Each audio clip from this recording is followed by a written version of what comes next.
এই রান্নাটা হয়ে গেলেই সবাইকে ডেকে খেতে বসিয়ে দেবো বৌমা। আচ্ছা মা, ঠিক আছে।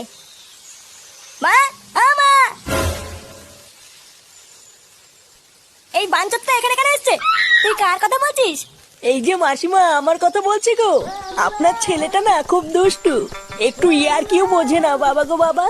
হ্যাঁ গো, তুমি আমার ভাইকে গালাগালি দিলে। বাড়াটা গালাগালি দেবো না তো কি দেবো?